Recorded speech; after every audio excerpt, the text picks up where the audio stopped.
Welcome to This Explainer. I am literally so excited you're here today because we are going to fundamentally reframe your entire financial mindset. We're going to look at the exact math that's quietly hiding in your daily life, decode the invisible systems that keep so many smart people stuck, and uncover the precise steps you can take to finally escape the middle-class trap. Let's be real for a second. Have you ever looked at your bank account after a completely normal month and just wondered, where did all my money actually go? I mean, it's not like you bought a yacht, right?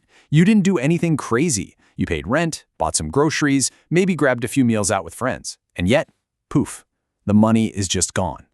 That feeling of being stuck in survival mode, especially when you're making what society tells us is a good living, it's incredibly painful. It's beyond frustrating to feel like you are constantly running on a treadmill, but never actually moving forward. Listen to this, because I really want to bust a massive myth right out of the gate. The financial anxiety you're feeling right now, it's not entirely your fault. Owning a home in 1985 and owning a home in 2026 are just not comparable experiences. The system itself is structurally demanding. We're all out here trying to use an outdated financial map in a totally new economic landscape. A landscape where the actual cost of just participating in a normal middle-class life has drastically inflated. Okay, get this, 40%. That is the percentage of people earning between $300,000 and $500,000 a year who report living paycheck to paycheck. Let that sink in. Half millionaires who feel broke. This proves something absolutely crucial. Simply earning more money does not automatically solve the problem. If you don't have a plan for your money is always going to control you, totally regardless of how high your salary climbs. So let's talk about exactly why this is happening. Section 1. The middle-class trap. Just look at the impossible math of modern status symbols. Take a breakdown for a typical $750,000 starter home today. Between your principal and interest, the surging property taxes, spiked insurance premiums, ongoing maintenance, and private mortgage insurance, your total monthly cost is over $6,000. By standard financial rules, you'd literally need a $259,000 salary just to comfortably afford this baseline. This isn't just some rounding error. It's a structural redefinition of what ownership even means today. And that brings us to the sneaky, hidden force called lifestyle anchoring. This happens when your expenses aren't actually chosen freely by you, but are instead calibrated to match some perceived social standard. You get a raise, so you immediately upgrade the car. You get a big bonus, so you buy the bigger house. Identity-driven decisions and peer expectations create this relentless feedback loop of continuous financial output. It just absorbs all your income increases rather than letting you actually build wealth. Which leads us perfectly into Section 2. Plugging your financial leaks. All right, here are 10 everyday things that are quietly draining your wealth right now.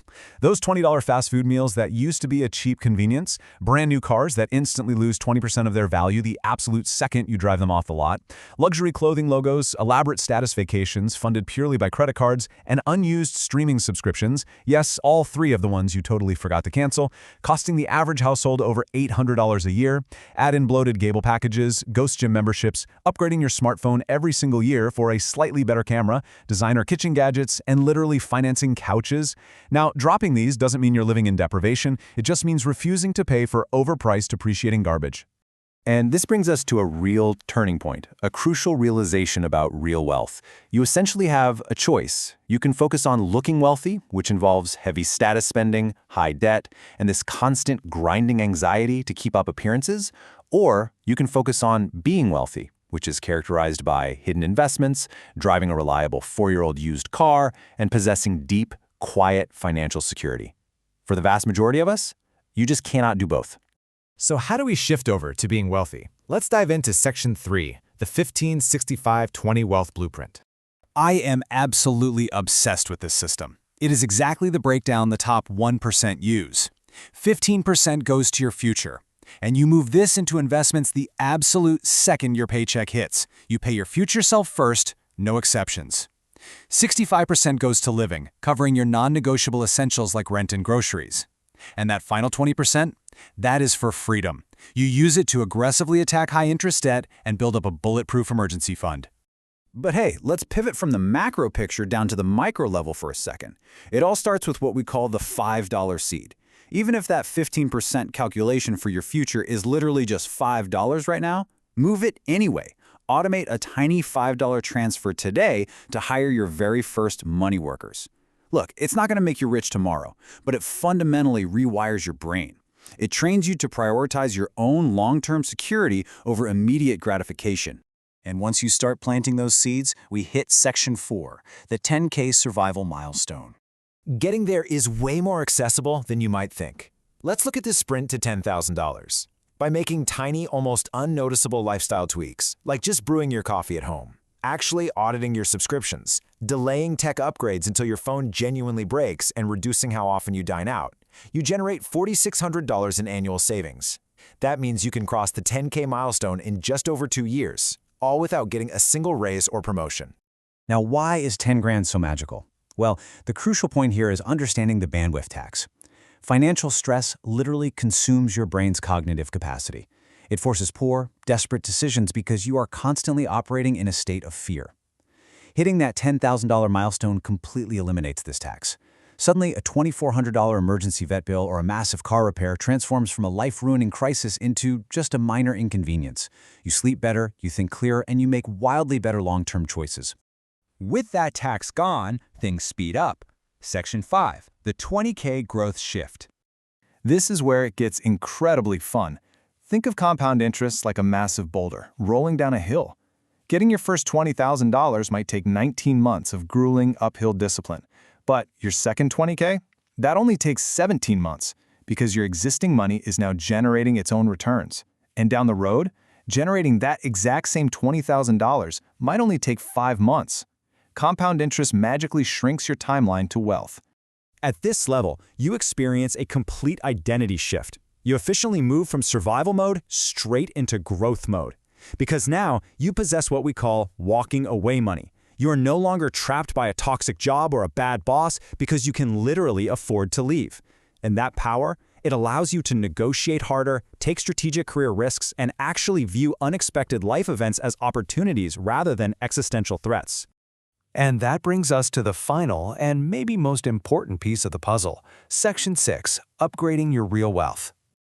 Let me tell you a quick, stark tale about two very different futures. Scott and Warren were neighbors who both saved and invested with military-level discipline, but man, they lived completely different lives. Scott optimized for extreme frugality forever.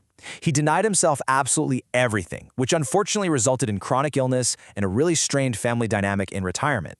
Warren, on the other hand, used intentional spending. He took his surplus and invested it in great health, incredible experiences, and deep relationships. They both saved equally, but their lives diverged drastically based entirely on what they chose to upgrade. Let's crack open Warren's exact playbook here, his 9 intentional upgrades.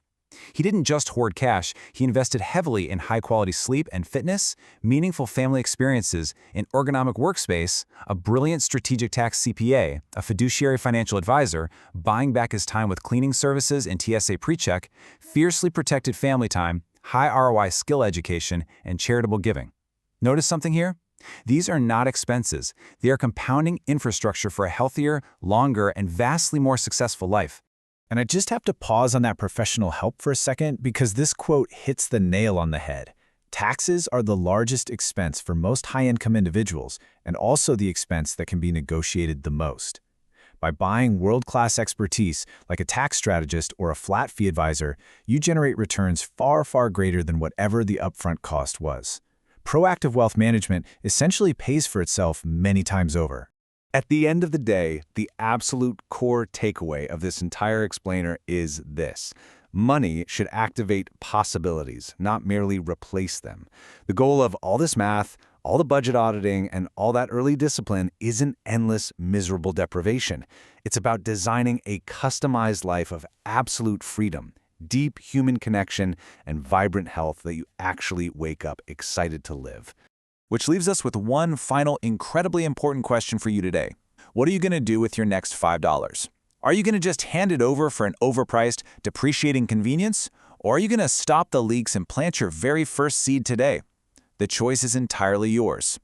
Keep learning, keep building, and I will see you in the next explainer.